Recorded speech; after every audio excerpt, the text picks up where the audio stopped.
Welcome. In this video I'm going to show you how we can enter for the pairing mode on your Jaybird buds. First, open charging case,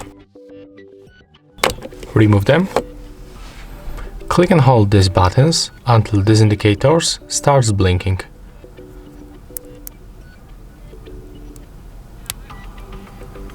Okay, right now they are turned off.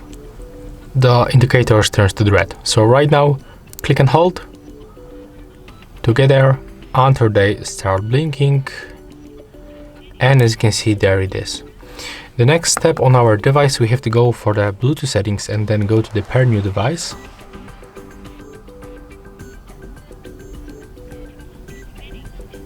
As you can see right now, I can find my Jaybird Run buds. So when I click on them once, I will be successfully connected after a few moments. So that's all for this video. Hope you like it. Remember to leave a like, comment and subscribe to our channel.